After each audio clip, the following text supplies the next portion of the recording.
ओ थांबा थांबा थांबा, ह्यो नक्की करता तरी काय? तर नमस्कार मंडळी, 30 दिवसाच्या व्लॉग चॅलेंजमधलं माझं 7वं दिवस आहे आणि आज मी चालले नेहमीप्रमाणे कॉलेजला. तर मंदिरात बाहेरसूनच पाय पडले आणि आपण चाललो होतो स्टॉपकडे. स्टॉपकडे गेले, एसटी पण इलेली, एसटीत लगेच बसले आणि आपण येऊन पोहोचलो डायरेक्ट देवगडात. देवगडात तरी गेले, पण आपला क्लास होतो 8:30 त्यामुळे डेपोत थोडा वेळ टाइमपास करीत होते. आता मी चाललोय क्लासाला. आता तुम्हाला भेटते क्लास झाल्यानंतर. तर मंडळी आपलं क्लास तर सुटलं, पण आपण काय आता जाणार नाही कॉलेजला, कारण कॉलेजमध्ये स्पोर्ट डे चालू आहे, त्यामुळे आपण घेतो आज सुट्टी. तर फटाफट डेपो दिले, एसटी खायची भेटता काय बघितलं तर आपल्याला तेवढ्यातच मिळवा एसटी गावली, मग आपण त्यांनी गेलो घरात. तर दुपारी मी करेक्ट 12 वाजता येऊन पोचले घरात. तर आता बघूया संध्याकाळी काहीतरी जाऊ काय फिराक.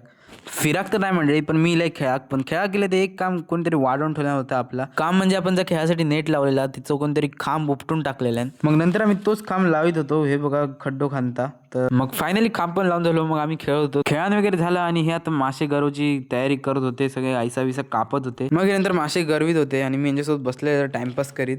मग नंतर वेगळ्याच पद्धतीत कुर्ले पकडत होते, म्हणजे गरीन कुर्ले पकडत होते. अशी पद्धत तुम्ही काही बघितलंच काय इकडे पकडीची तर कमेंट करून नक्की सांगा. मग विठ्ठल ती बारकी कुर्ली बांधी होतो आणि म्हणजे परत एक कुर्ली गावली, पण ही कुर्ली ना गरियन आहे तर हातान पकडलेलं आहे, पण मला व्हिडिओ करून गावलो नाही. मग हे परत हे गरवत होते हिंक गावला रेचा म्हणजे समुद्री साप. नंतर कसं बघा कसं वळवळता तो बघा. मग म्हणजे परत हिंका एक दिसली कुर्ली, आता बघा कशी धरता तो गरियन. मग ही कुर्ली परत त्यांनी नेऊन ठेवलं पातीत. तर आजचं व्लॉग मी हेच एंड करते. तर आजचं व्लॉग तुम्हाला आवडलं तर लाईक करा, शेअर करा आणि माझ्या इंस्टाग्राम पेजला नक्की फॉलो करा.